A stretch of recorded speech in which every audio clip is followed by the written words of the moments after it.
In a world consumed by chaos and distraction, we often forget the most profound truth, that love, no matter how distant it seems, never stops pursuing us.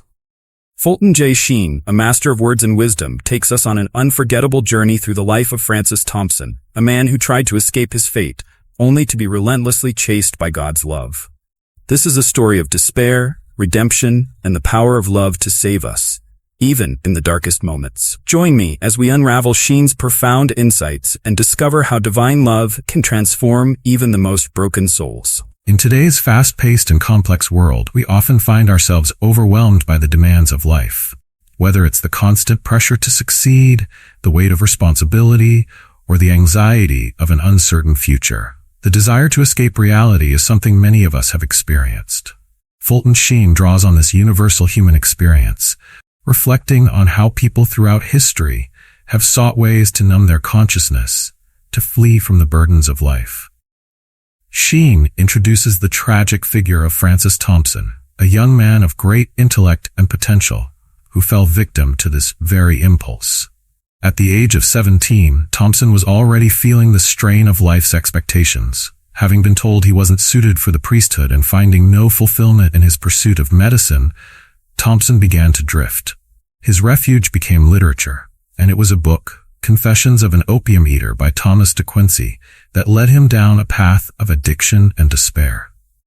Sheen's retelling of this story is not just about a single man's fall from grace, but a reflection of how many of us look for ways to escape. For Thompson, the opium offered a temporary relief from the disappointment and confusion he felt in his life. But Sheen reminds us that these fleeting escapes come at a great cost. Thompson's life, once full of promise, spiraled into darkness as he sought to avoid the responsibilities of consciousness. This theme is incredibly relevant today. In a world where distractions are endless, whether it's through technology, substances, or even overworking ourselves, we can easily lose sight of what truly matters. Sheen's message is clear. Running from our problems may provide temporary relief, but it never leads to lasting peace. Like Thompson, we may find that the escape we seek only deepens our suffering. Life is often shaped not by grand, dramatic moments, but by the small, seemingly insignificant decisions we make along the way. Fulton Sheen reflects on how these tiny choices can alter the course of our lives in ways we never expect. He reminds us of the story shared by Jean Quitau, a member of the French Academy, who was imprisoned during World War II. In the quiet moments of captivity, Quitau and his fellow prisoners passed the time by telling the stories of how their parents met. What stood out in these stories was how random and trivial the circumstances were.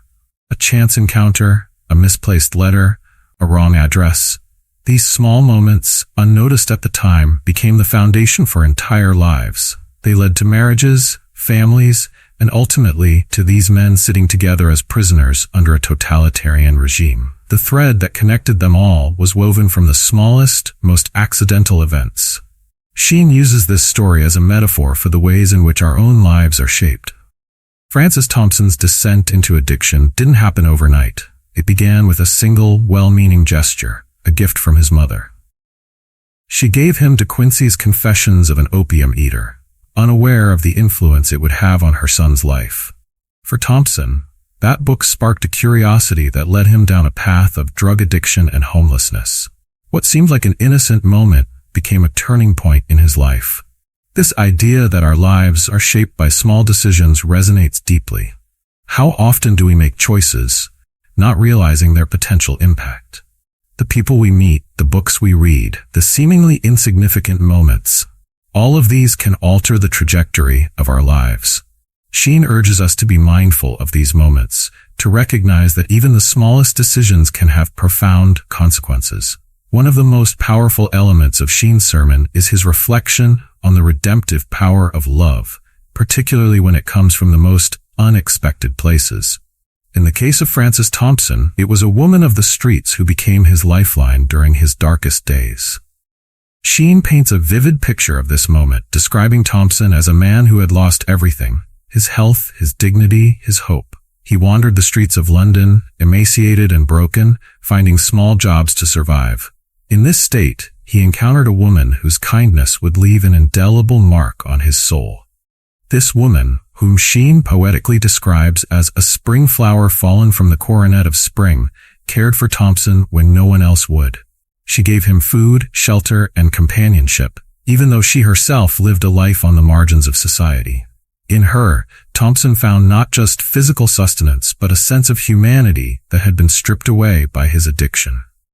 Sheen's retelling of this relationship is filled with deep empathy and compassion. He doesn't present the woman as a savior in the traditional sense, but as a fellow human being who, despite her own struggles, was able to offer love and support.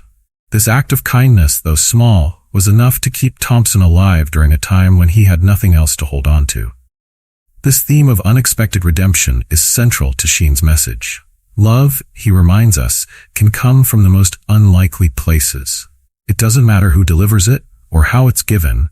What matters is that love in its purest form has the power to save. Thompson's story is a testament to the fact that even in our darkest moments, love can find us. It may come from a stranger, a fleeting encounter, or someone we least expect, but when it does, it has the power to change everything.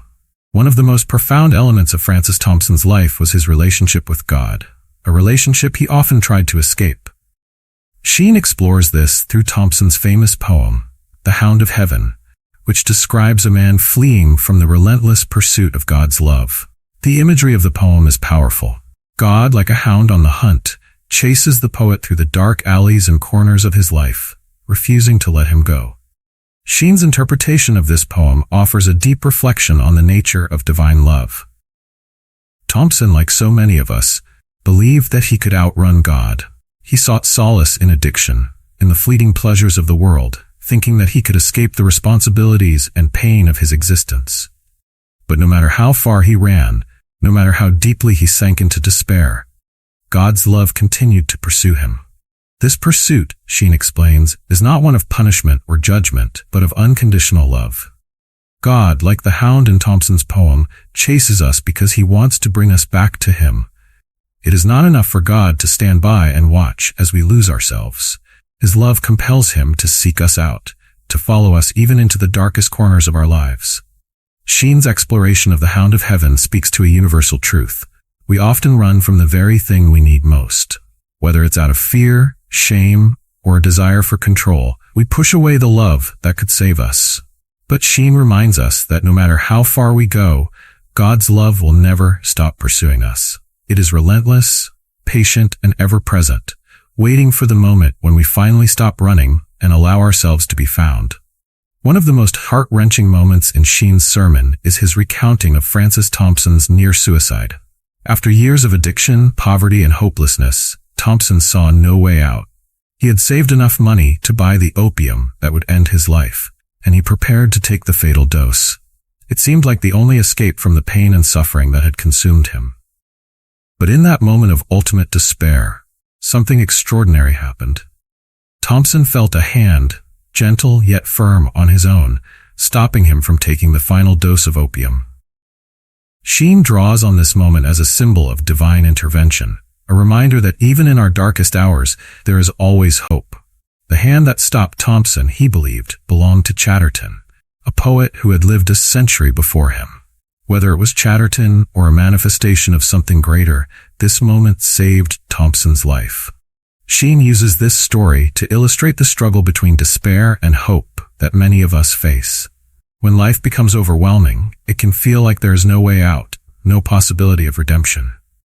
But Sheen reminds us that even when we feel utterly alone, there is always a presence watching over us, guiding us back from the brink.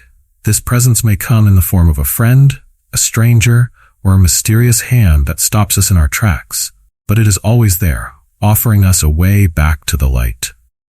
This part of Sheen's sermon is a powerful testament to the resilience of the human spirit. No matter how lost we feel, no matter how deep our despair, there is always hope. Thompson's life, which could have ended in tragedy that night, was instead given a second chance, a chance to find redemption, love, and ultimately peace.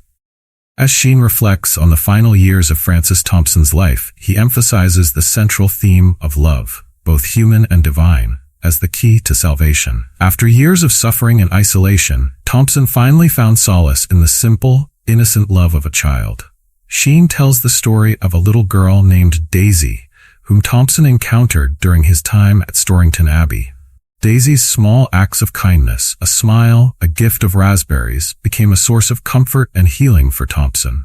Sheen beautifully captures the delicate balance between joy and sorrow that comes with love. Thompson's heart, which had been hardened by years of pain, began to soften in the presence of this child's pure love. But even as he experienced the sweetness of this connection, Thompson was acutely aware of the pain that love often brings. Love is the ambassador of loss, Sheen quotes Thompson, expressing the fear that accompanies deep love, the fear of losing what we hold dear. In Sheen's view, love is both the greatest gift and the greatest challenge we face. It opens us up to the possibility of deep connection, but it also exposes us to the risk of loss. Yet, despite this fear, love remains the key to salvation. It is through love that we find redemption, healing, and ultimately peace.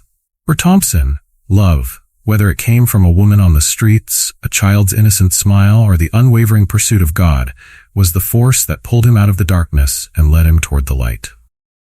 Sheen's sermon ends with a powerful reminder that love is the thread that binds us to the divine. It is the force that connects us to one another and to God. In love, we find not only the strength to carry on, but the promise of something greater, something eternal. As we reach the end of this journey, one truth remains clear. No matter how far we run, love will always find us. Fulton Sheen's words remind us that even in the darkest corners of our lives, God's love never ceases its pursuit. It's in these moments of vulnerability that we often find the greatest redemption. Whether through the kindness of strangers, the innocence of a child, or a mysterious hand pulling us back from the brink, we are never alone. So as we go forward, let's remember Sheen's powerful message. Love is not just a many-splendored thing. It is the force that holds us together and leads us home. Until next time, may you walk in that light and never stop believing in the power of love. What if the world's most dangerous deceptions were hidden behind a smile, a promise, or even a kiss? Fulton J. Sheen, with unmatched wisdom, unveils the chilling tactics of betrayal that have shaped history, where power, control, and materialism reign supreme. In this profound journey, we explore how the denial of God and the soul leads to the ultimate destruction of freedom. From Judas's kiss to modern political betrayals, Sheen's message echoes louder than ever. Beware the hand that offers peace, for it may hold a dagger. Stay with us as we dive into Sheen's timeless warning for our world today. Picture a world where the only authority is the state, where there's no higher power to challenge its control. This is the essence of materialism, a worldview embraced by communist regimes, especially the Soviet Union, which denies both God and the soul. Fulton Sheen opens by dissecting this dangerous philosophy, explaining how its rejection of the divine is not just ideological, it's strategic. Why deny God? The answer is chilling.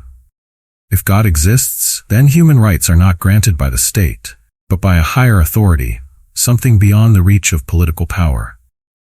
Sheen reminds us that in the American Declaration of Independence, rights are described as unalienable because they come from the Creator. But under a materialistic worldview, there is no Creator, and thus no unalienable rights. All liberties, whether freedom of speech, religion, or association, are granted by the state and can just as easily be taken away. This isn't just a theoretical argument. Sheen explains that the rejection of God is a fundamental necessity for totalitarian control. If the people believe in a higher power, the state's authority is undermined. To maintain absolute control, the state must become the highest power, and the only way to do that is to eliminate belief in God. Once God is out of the picture, the state becomes the sole source of rights and freedoms, making it impossible to challenge its rule. The warning Sheen offers is stark. Without belief in God, human rights are reduced to privileges granted by those in power, and what the state gives, the state can take away. In a materialistic regime, freedom is not a birthright, it's a tool of control. The denial of the soul is not just a philosophical choice for communist regimes, it's a weapon of control. Fulton Sheen explains that, for totalitarian regimes, the soul represents something uncontrollable, something beyond their reach. The soul allows for contemplation, for reflection, and for personal connection with a reality that transcends politics and power. This kind of independent thinking poses a direct threat to any regime that seeks to control not just the actions, but the thoughts of its people. Sheen vividly describes how communist regimes work to suppress the soul. They understand that contemplation leads to freedom, mental freedom, spiritual freedom, and eventually, freedom from the state's control. To prevent this, they go to great lengths to ensure that their citizens do not think for themselves. This is not just a matter of banning religious practices or persecuting the faithful. It goes deeper. Totalitarian regimes deploy tactics like brainwashing, torture, and psychological manipulation to destroy the individual's ability to reflect and contemplate. Sheen paints a haunting picture of how people are stripped of their internal life, subjected to hours of interrogation, sensory deprivation, and even physical torment. The goal is to break the soul's capacity for independent thought, leaving only a shell of a person, fully controlled by the state. Sheen's message is powerful. The soul is the last refuge of freedom. If the state can control the body but not the soul, there's still hope for liberation. But if the soul is crushed, if contemplation is destroyed, then the person becomes nothing more than a tool of the regime. The denial of the soul is not just a denial of spirituality. It's a denial of humanity itself. The idea of coexistence sounds appealing, doesn't it? A world where different ideologies and nations live side by side in peace. But Fulton Sheen pulls back the curtain on this seemingly innocent concept to reveal the dangerous deception lurking behind it. Communism, particularly as practiced by the Soviet Union, promoted the idea of peaceful coexistence with free nations, all while secretly plotting their destruction. Sheen illustrates this with a chilling historical example. In the late 1930s, the Soviet Union signed treaties with Latvia, Estonia, and Lithuania, promising mutual respect and non-interference in each other's affairs. These treaties gave the appearance of friendship and cooperation. But, behind the scenes, the Soviet regime was already planning its betrayal. Within a year of signing these treaties, the Soviet Union invaded these nations, stripping them of their sovereignty and incorporating them into the Soviet bloc. Why did the Soviets push the myth of coexistence? Sheen explains that it was a strategic move designed to lull free nations into a false sense of security. By promising peace, the Soviets hoped to avoid confrontation until they were ready to strike. The idea was simple. Offer the hand of friendship, wait for the other side to lower its defenses, and then attack when they least expect it. Sheen's point is clear. Coexistence with regimes that deny fundamental human rights is impossible. Peace cannot be built on lies and deception. True coexistence requires trust, and trust cannot exist when one side is plotting the other's downfall. The myth of coexistence is just that, a myth, designed to disarm free nations and pave the way for their eventual destruction. Betrayal is often disguised as affection, and there's no better symbol of this than Judas's kiss. Fulton Sheen uses this powerful metaphor to describe how totalitarian regimes, like Communist Russia, pledge loyalty and peace while secretly planning destruction. Just as Judas kissed Jesus before betraying him, these regimes present themselves as friends and allies, only to turn against those who trust them. Sheen recounts the numerous times in history when dictators visited foreign nations, pledging loyalty and cooperation. They attended parades, exchanged gifts, and made grand declarations of friendship. But beneath the surface, plans for betrayal were already underway. One of the most infamous examples is the Nazi-Soviet Non-Aggression Pact, where Stalin and Hitler pledged not to attack each other. Not long after, the world saw the horrifying reality of that friendship unravel as Hitler invaded the Soviet Union. What makes this betrayal so devastating is its personal nature. Just as Judas embraced Jesus in an intimate gesture of love before handing him over to his enemies, these regimes offer the illusion of friendship, only to strike when trust is at its highest. The kiss is a symbol of the false affection, the lies told with a smile, and the destruction that follows.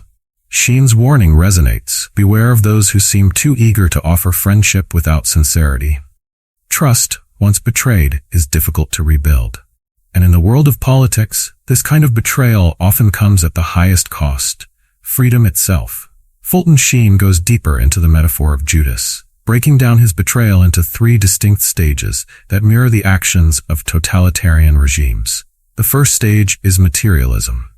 Just as Judas was seduced by the idea of material wealth and power, so too are regimes like the Soviet Union. They prioritize material gains, money, land, resources, over spiritual or moral values. Judas saw Jesus not as a spiritual leader, but as someone who could elevate him to a position of wealth and power. When Jesus refused to be that kind of king, Judas's disappointment turned to betrayal. The second stage is coexistence and deception. Judas didn't betray Jesus immediately. He continued to live alongside him, pretending to be a loyal disciple while secretly plotting his betrayal. In the same way, totalitarian regimes often pretend to coexist peacefully with other nations, all while planning their downfall. Sheen explains that this stage is marked by deception. The regime will say all the right things, pledge loyalty, and promise peace, but their true intentions remain hidden. Finally, the third stage is the ultimate betrayal. This is where the regime's true colors are revealed. Just as Judas kissed Jesus to signal his capture, totalitarian regimes strike when trust is at its highest. They wait until their enemies are vulnerable before launching their attacks. Sheen's recounting of this three-stage process serves as a powerful reminder that betrayal is rarely sudden. It builds over time, hiding behind a facade of loyalty and friendship until the moment it's too late to stop. Fulton Sheen's final point is a stark warning to his audience. History has shown us time and again how easily nations fall prey to betrayal and deception. The lessons of Judas and the Soviet Union are not just relics of the past. They are blueprints for understanding modern political dynamics. Sheen points out that we have seen this pattern play out throughout history, with devastating consequences. Nations that believed in the myth of coexistence, that trusted in promises of peace and cooperation, were often the first to fall. From the Baltic states absorbed into the Soviet Union to Tibet and other nations ravaged by communist expansion, the story is always the same. Trust is built, promises are made, and then, when defenses are lowered, betrayal strikes. What's more dangerous, Sheen explains, is when we ignore these historical lessons. He warns that we must remain vigilant, recognizing the signs of deceit before it's too late. We cannot afford to be naive in a world where the stakes are so high. The consequences of ignoring history are not just political, they are existential. Entire nations have been wiped off the map because they trusted the wrong allies, believed the wrong promises, and ignored the signs of betrayal. Sheen leaves us with a powerful and sobering message. We must learn from history or we are doomed to repeat it. The world is full of Judas figures, those who offer friendship with one hand while hiding a dagger in the other. The key to survival, both as individuals and as nations, is to remain vigilant and never forget the lessons of the past. As we've seen through the powerful words of Fulton J. Sheen, betrayal is often hidden in plain sight, disguised as friendship, peace, or coexistence. Whether through the lies of materialism or the kiss of deceit, history reminds us that freedom is fragile and we must stay vigilant to protect it. The world is still full of Judas figures, those who offer a hand of peace while plotting destruction. But through Sheen's wisdom, we learn that truth and faith are our strongest defenses.